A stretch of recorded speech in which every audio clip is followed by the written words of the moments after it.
Today, I live with a hand that is got basic functionality. I cannot do a lot of things that I used to do.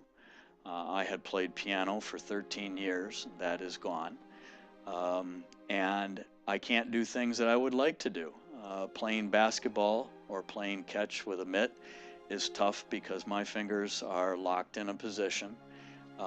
And so there are things where, you get a daily reminder that because of being in the wrong line of fire, uh, I, uh, I live with the consequences.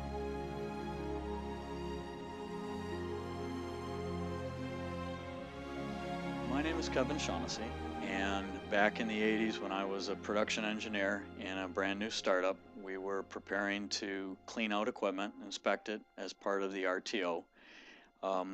One of the assignments during the day shift was we were going to go up and clean out a low pressure silo.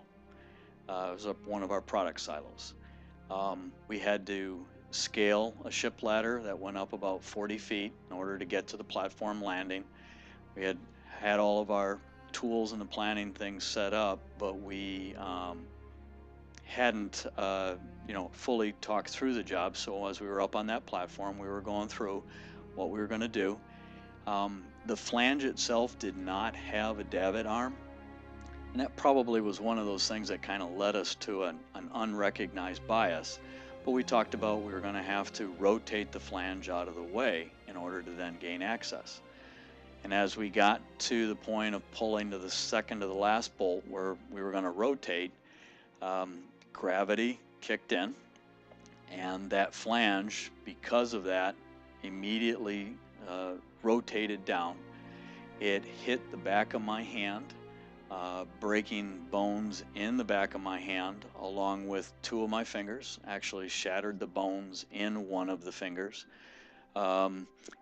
In retrospect, we then learned that flange, even though it was a low pressure tank, was a 150-pound rated flange, which had about 400 pounds of weight. And that was the critical flaw in our planning that we hadn't anticipated, and we hadn't positioned ourselves from a line of fire standpoint to adjust for that. So the flange then came to rest, and I was fortunate it didn't come to rest fully to pinch my hand on the reinforcing ring of the silo.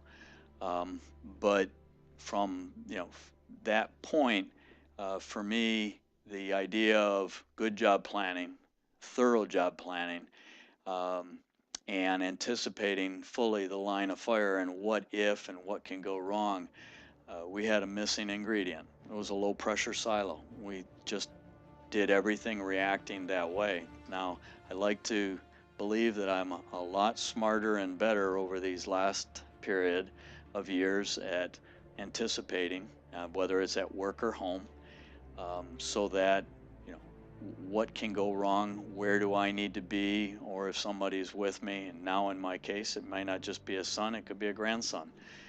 Where are we going to be so that nobody gets hurt?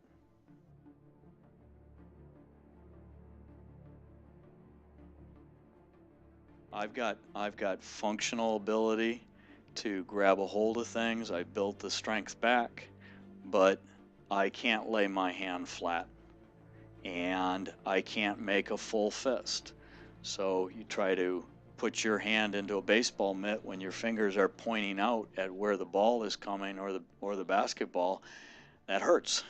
So those are activities, and then because of that, piano playing is much more limited.